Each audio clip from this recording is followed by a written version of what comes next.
Hello everyone, welcome to the Eternal Spoiler Breakdown. My name is M, and today we're going to be talking about the new mechanic for Unleashed, Taunt.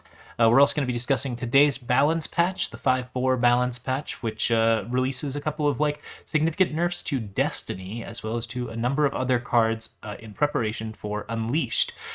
In other news, Unleashed is coming out on May 11th, and we are going to be streaming. I have most of the day off, so I should be scheduled sometime around 2 to 3 PST. We're going to get things running and basically be doing a big long stream with the new set just a couple hours after it comes out. So stay tuned for that. It might even be under a different name. Ooh, we're potentially doing our full rebranding on that same day, so there will be an announcement of some kind on that when it happens. I'm not 100% certain that it's all going to happen and all the ducks are going to be in a row for that day, but it's looking like 80% likely. So here we go. Okay, so with that all in mind, let's talk about Taunt. Taunt is a new mechanic that says, essentially, this unit must be blocked. So if a unit is in a situation where they are attacking, they must be blocked by at least one unit, which of course ties up that unit and prevents it from blocking other units. So if multiple units with Taunt attack, each one must be blocked, so there's no way to double block one if you don't block the other. You have to assign all of your blockers to Taunt units, or you have to assign at least one blocker to each Taunt unit before you can proceed with the remainder of your blocking phase. And if you choose essentially not to assign any blockers, then blockers will be assigned for you at random, which may or may not, which will probably not be the way that you want that to be organized. So assigning blocks is necessary, and these units have to be blocked. In the case, for example, of Cackling Hustler, if your opponent plays a 2-1 Oni Ronin, you play a 1-1 Cackling Hustler. Cackling Hustler gets Taunt and Warcry for the turn, and also has Charge. So it gets to attack in that turn. The Oni Ronin then has to block it, because it was the only unit on the board in this particular made-up scenario. And you get a nice trade, as well as a bonus Warcry. The nice thing about this card, aside from the fact that it has some nice little counter aggro stuff going on with this, that also gets like a bit of a Warcry ball going, is that it has some use in the late game, where basically once you're into like your mid-range, you're playing on 2 or 3 units each, and you have a big, scary unit with some sort of perhaps on-hit ability or on-attack ability that you want to get through for an attack, you can play a 1-cost 1-1 unit, attack in with it, force a blocker, and then prevent that unit from blocking, that has to block, from blocking whatever other unit that you've got going in. So, while Taunt is not always the most effective strategy in these particular scenarios, in particular with Cackling Hustler, you're trading down, even though you are getting effectively a Warcry off of this regardless, because the card is always going to be able to attack. You're going to be in a situation where this allows you to really sort of like play around with what kind of blockers your opponent has and force some really interesting board states when it comes to combat. I think overall this is a pretty interesting workhorse mechanic for defining how fights are determined in Expedition and Limited for this format. It's going to be something where you really have to keep an eye on Taunt cards pretty consistently, and the Charge Taunt cards in particular are going to be one of the more scary options in this particular setup. Now, Taunt works one of two different ways. One, you have a very small unit like Cackling Hustler, in which case you basically have a small distraction that gives you semi-unblockability for one of your other units, because it ties up other people's blockers and makes it very, very difficult for them to effectively trade in. But on the other hand, because these units are not necessarily invulnerable to damage or other things like that will actually prevent them from dying, I would say that like Taunt is particularly strong on regen cards, cards that are invulnerable to damage, cards that have Deadly are really going to be quite sick with Taunt, cards that have Quick Draw. There are a lot of different ways where a Taunt card can be particularly on the high end. And one of the other things that can happen is that if you have a very, very big Taunt unit, then instead of it being more of a like distracting feature for your other units, Taunt becomes effectively a reusable killer where you have to target basically your opponent's weakest unit every turn. Your opponent has to block with that unit, so your big, nasty, scary Taunt unit, if it's, let's say, like an 8-8 with Taunt, gets to just attack in, nom up a unit, and keep doing that every turn until there are enough blockers available to fully block that one unit. And that's something we're going to be talking about with the third spoiler on this list, I think, a lot. Cackling Hustler seems like a pretty reasonable design. I think it belongs at rare because it's not a very strong effect in draft, so it isn't really a rare that you would want to draft very much, but it is a rare that nonetheless, like, gets you, but, you know, when it's not in the pool as much, that's not too much of an issue. But it is a rare that really defines a certain degree of aggro and mid-range strategy in, I think, particularly Rakano and Praxis, where you're playing 1 or 2 units a turn. You're basically like getting into situations where you're in these like mid-rangey brawls with 1 or 2 units at a time, and Cackling Hustler is tying up your opponent's blockers so that you can trigger on hit effects, so you can trigger all sorts of like lifesteal and other like interesting on-attack benefits to really get the most out of your particular setup. For example, like if you were to play, oh, I don't know, like a charge Grodov Stranger off of a Blitzstone, you could then follow up with a Cackling Hustler with the power that Grodov Stranger gets you, taunt the units that would block the Grodov Stranger, and then attack in for that extra bonus of additional cards, or whatever it is that Grodov Stranger does nowadays. I don't play that much Throne anymore. So yeah, you get to do some pretty ridiculous nonsense, and Cackling Hustler is just like a very mischievous and interesting card. I don't think it's a super high power level card because most of what you're doing is trading down and just getting a mild +1/+1 bonus, but it is a really interesting way to sort of make your aggressive deck work out in ways that you might not expect. A better example of like the interesting power of Taunt is Breath of Miviox, a card that combines that sort of like Madness Combust style play that you would normally be seeing. Typically when you are stealing an opponent's unit, as Breath of Miviox does, it steals, readies, and gives an enemy unit taunt this turn. Typically when you are temporarily stealing an enemy unit, you have to have another card in whole hand to get rid of one of your opponent's things, or basically like sacrifice the unit that you have played. With Breath of Miviox, the entire combo package is included in just this one card. You steal the unit, you ready the unit, and then you force the unit to attack into one of your opponent's other units. So if they have available blockers of any kind, then this is something where basically you get to take one of their exhausted units and then charge it right into a fresh and ready unit and possibly kill both of them. I do think that this card is a little bit weaker than some of the other Taunt designs because the card is fairly expensive for 1, and because for 2, the actual like sort of ideal scenario of basically just getting a 2-for-1 on 2 of your opponent's different units requires A, that your opponent have 2 units, and B, that your opponent has at least 1 unit that is ready, and C, that when the 2 units run into each other, both will die. At the most, Breath of Miviox can often just be like a single removal card, which isn't that effective. It can still be used to aggro out and disable certain blockers. So for example, if you're in a situation where you've got a bunch of tokens, they've got a big like 3/5 nonsense monster or like something else along those lines, you can definitely secure the win with this card, which makes it a strong choice for limited in particular. But I don't see this one really like... I wouldn't say that this is going to rock the meta in terms of Throne or Expedition power level. Nonetheless, it's a really elegant design and a cool take on the Madness style, the Madness Devour combo that kind of just sort of works like on its own, which is very, very interesting and a cool demonstration of how Taunt works. Some other notes on Taunt, you cannot, your opponents can't block flying units with Taunt unless they have flying units. The same goes for unblockable or anything else that would in some way prevent blockers from being usable. You can't block with exhausted units. All of the basic stuff. Your opponent just has to have legal assigns for the Taunt in order to actually be able to respond to the Taunt. So important to note. All right, the last one in this list is Hunting Dragon, and this is a good example of the 2 different styles of Taunt that you can have. So like, if you have like, you have your little small distraction options, but for a larger unit, Hunting Dragon is a 5/4 with Reckless, so relatively efficient 4-drop that has a decent amount of health and can actually attack pretty consistently. You can either give this card flying or you can give it Taunt. If you give it flying, then you have a 5/4 flyer in the air, which is just an absolute limited bomb for sure, and also is something that like can get you a decent amount of aggressive action while playing around with dragons that are fairly cheap. you can do some really, really good stuff with it. It's really reasonable as a more aggressive option.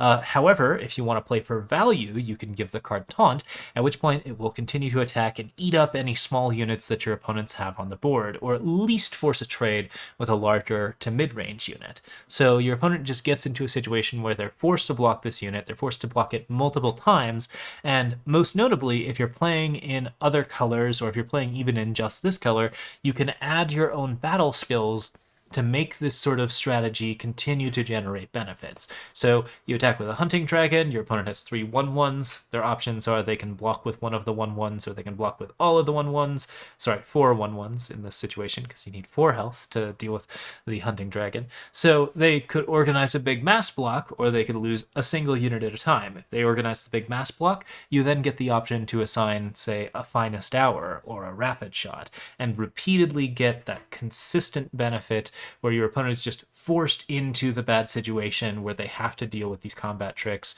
and have to deal with these like other extra benefits. And maybe you give the hunting dragon quick draw, maybe you give it deadly and overwhelm, maybe you give it any number of like really useful skills, and the end result is that you have a multi-use killer that just consistently targets your opponent's weakest unit over and over and over again until such time as they can muster enough blocks to actually kill the thing. So that kind of like value engineering is just really, really strong, really, really interesting, and generates some pretty cool options on the ground, whereas the card can also be used to fly in the air and beat up your opponent with just good damage and a very solid stat line. So lots of good tricks available there.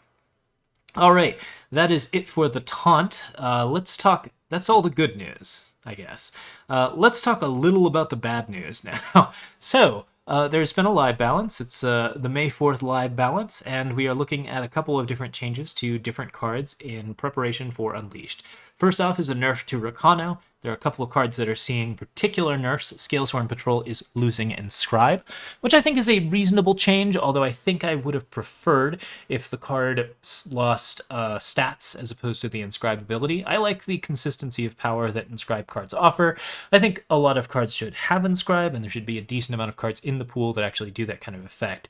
Scalesworn Patrol's real power lies in its just generally extremely strong Empower effect, which consistently leads to very, very powerful and very, very ridiculous options where you just have big, scary, recursive units in Argenport and in Rakano.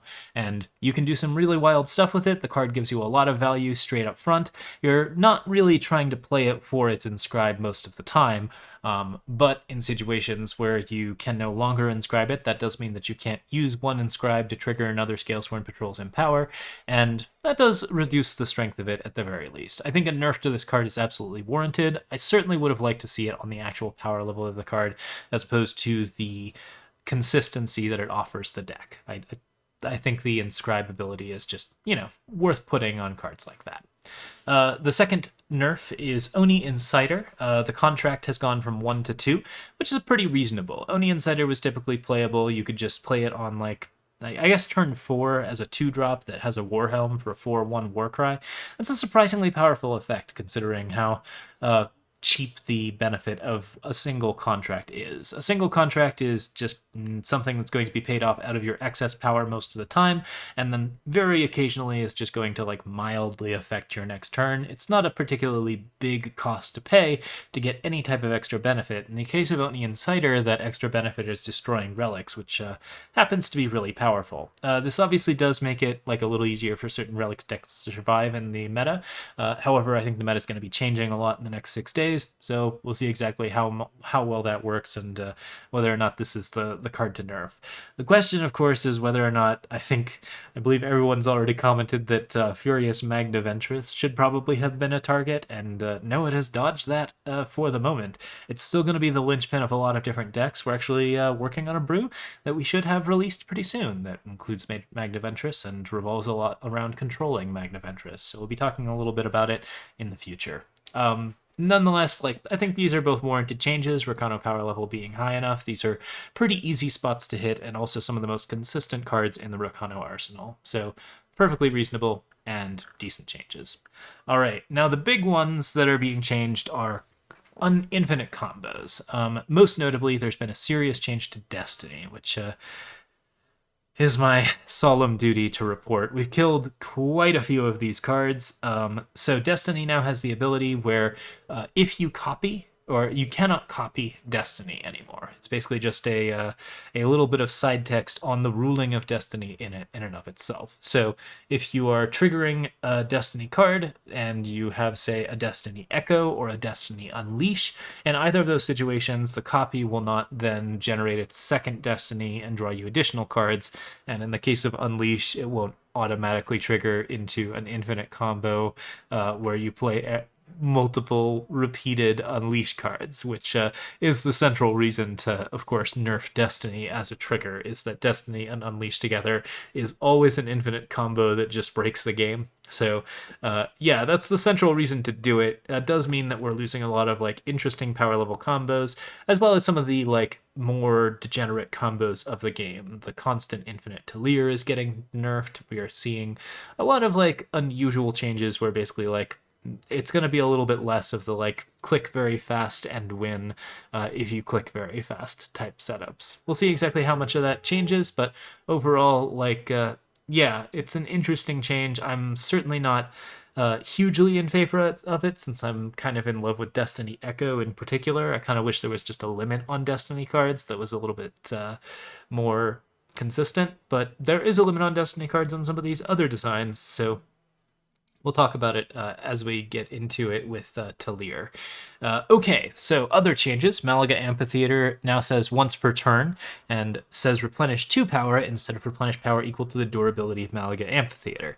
That's a really reasonable change. Basically, it prevents Amphitheater from being an infinite combo card while still making it the same sort of aggressive, play around with Mindfire and Daring Maneuver, get a little bit of minor benefit out of it that you might have seen before.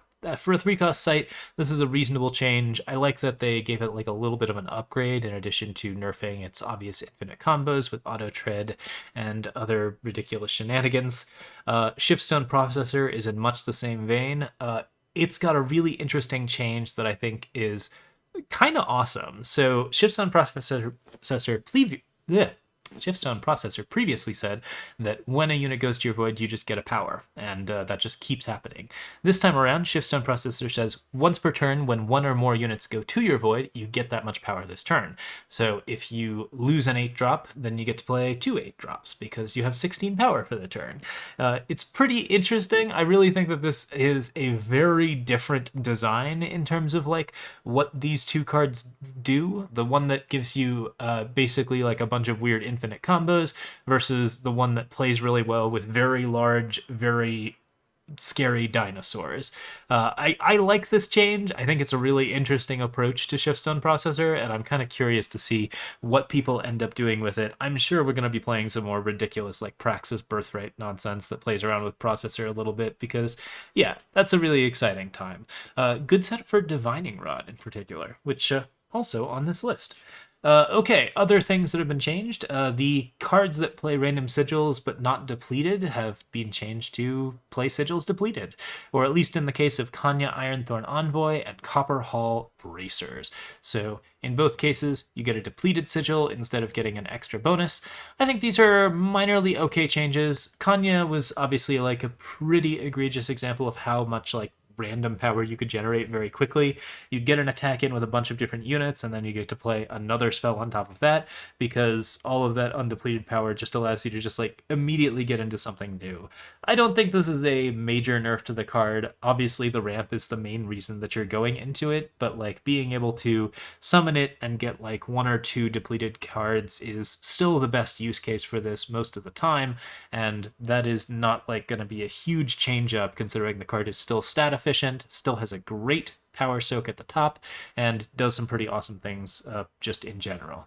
Copper Hall Bracers is sort of the one version of this where I kind of feel like the card deserved to continue to play undepleted Justice Sigils. It's just not a terribly strong weapon. It's got a lot of risk involved with it, so the ability to play undepleted was just like kind of a decent extra power bonus on top of that. But the card was very degenerate with auto tread and other effects. You could clearly play just a ton of different Justice Sigils out of your deck without too much difficulty, and that could in turn trigger a wide variety of infinite combos. I feel like it's sad that this card is like getting nerfed for just the reason that combos are too important, because it's a card that I actually really like, and I think it's significantly weaker with the depleted over the regular Justice Sigils.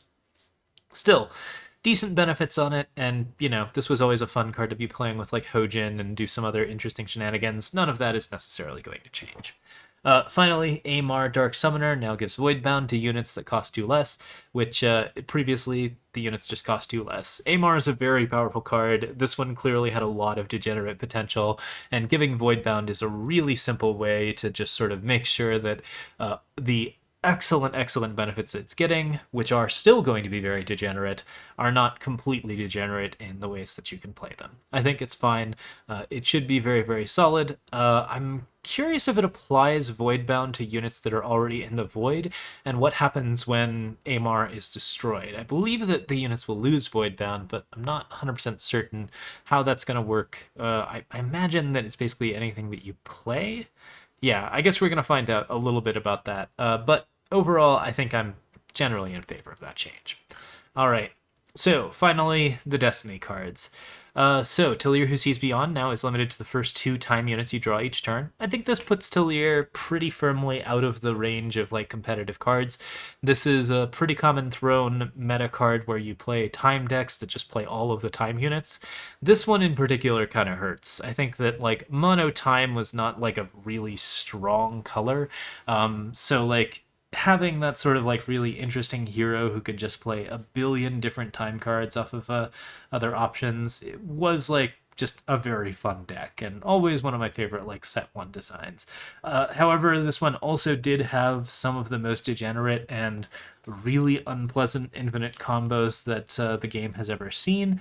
Talir Who Sees Beyond was frequently at the like sort of forefront of a lot of like Xenon shenanigans where you would just sort of like assemble a combo in your Void and then play Talir out of your Void and just go off in a way that was really non-interactive and, as I recall, very slow, and basically trapped both players in a loop of just like one player is clicking as fast as possible to like try and win the game, and the other player is like just sitting there not doing anything. So it's understandable why this card has been nerfed. I am still a little sad about it because Talir is an awesome hero, and I'm always sad to see her lose a little power. Crown of Possibility is the most unwarranted change. This one changed from give a unit a random skill to give a unit a random battle skill. The central reason for this, as far as I can tell, is to make sure that it doesn't give Destiny or Unleash. In either situation, I think that would have been fine. Crown of Possibilities is 3-cost relic. It is in fairly, I would say, a fairly weak color pairing. Elysian is not usually at the forefront of like Throne decks, and is not like, I don't know. I guess it's like reasonably balanced, but I would say that most of the time this is a card that like Crown of Possibilities has always been a card for ridiculous shenanigans, and I'm kind of sad to see some of the ridiculous shenanigans limited on this card, especially since the card has consistently been getting weaker on account of new battle skills being introduced and a higher degree of randomness to its overall power level. At this point, a 3-cross relic is an awful lot to ask for something that's going to give you 1 of 20 options. Taunt, for example, is a battle skill now, so giving a unit Taunt off of your draw, probably not the thing that you're most likely looking for. You're looking for Killer, you're looking for Destiny, which you can no longer get.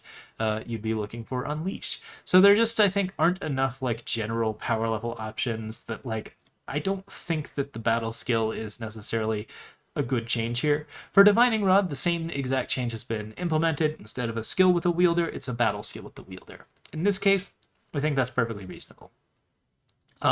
Divining Rod is already kind of like a really interesting and fun card, and the way that it generally plays out is that you play it with Overwhelm, you play it with Unblockable, you play it with Flying, you get really cool benefits, and something really neat happens on top of that. It doesn't have like the same sort of like crazy making potential that Crown of Possibilities has. I mean, if you've seen our Greed Dragon decks, you know that it can get very crazy, but it's not like playing like Destiny Divining Rod was the central reason to play Divining Rod. Crown of Possibilities, you were always kind of looking for that Destiny. You were looking for like that extra free card, that like one extra skill that gave you like the really cool benefit, and like taking options out of the possibilities is just like, yeah, no, I'm really not in favor of that. I think this one's maybe the least fun change out of all of these nerfs, and I'm really sad about it. So yeah, no, it's a bummer that Crown is down, and it's a bummer that some of these cards have been nerfed. I do think that like overall, in order to encourage more healthy nonsense, it's certainly fine to go back and nerf some of the previous cards. I think that with Unleashed coming out, the chance for shenanigans actually increasing with this set is pretty likely. So nerfing old shenanigans in preparation totally makes sense to me. I'm very curious to see exactly what kind of ridiculous combos people come up with Unleash, so I'm not terribly worried about the nerfs to some of the cards that currently create shenanigans. But yeah, it is a sad day to lose Crown, because Crown Roach is just a really fun deck, and will always be a really fun deck, and it's just not as fun a deck now, or even as valid a deck as a result of this change, which is, yeah, that's a bummer. Okay, last thing we should probably cover is the new promo card. It isn't actually out yet, but it probably will be by the time this video comes up, or a little bit later. So this is Sign of the Reborn. It's a deal 2 damage if this is played on the enemy player. Create and draw Shavkin Flame Reborn. Unfortunately, I don't know if it's a fast spell or a slow spell or not. I'm sure we'll find out in a day. But regardless, Shavkin, the Flame Reborn, it has strength equals your fire influence, and your other fire units have +1 strength, as well as summon invoke. So basically what Sign of the Reborn is, if it is in fact a slow spell, is a pretty mediocre removal spell that can be used later in the game to draw a 6-drop that gives you additional card value on top of that. It's weird that you have to play the card on the enemy player. In other words, you just have to deal 2 damage to them with like a Caleb's Favor, and then you get the benefit is that you get, instead of a fire sigil, you get a big 6-drop unit that has like that sort of general Azalea feel to it, and you get another random fire card on top of that. This is a really interesting value engine. I think you use this as a removal card most of the time, but keep it in your deck to plan for situations where you really need to like have a lot of value. And in those situations, Shavkin Flame Reborn is pretty reasonable. I wouldn't say that this card is adding a huge amount of power level on either side. You certainly don't need that many new ways to just deal small amounts of damage, and the extra benefit from Shavkin is you know, it's a pretty mediocre unit on its own, because it has a really significant and difficult influence cost, which I think you have to pay if you create this card. It's a little, I'm a little uncertain actually in this case, but it also has that invoke, and the random card is, you know, like that's a decent benefit as well. In either situation, like I think that this is a card that you really like try to save for the late game, but can use for the early game, and that flexibility does add a little bit of power level to it. It's a fun one, certainly up there in like interesting design, and a good start to the chapter, which will be coming out, I believe, today or tomorrow. All right. That's everything. Thanks so much for watching, everyone. We will definitely be reviewing some new spoilers soon. The spoilers came out today, so there will probably be a few leaking. I know that Sticky Fingers and a couple of others are on our list, so we'll be reviewing all of those in a different video, but that'll be coming out fairly shortly. Stay tuned for us on stream on May 11th when Unleashed comes out. That'll happen in the afternoon. And, oh, the sirens are here. That must mean that it's time to call it a night. Thank you so much for watching. I hope you enjoyed.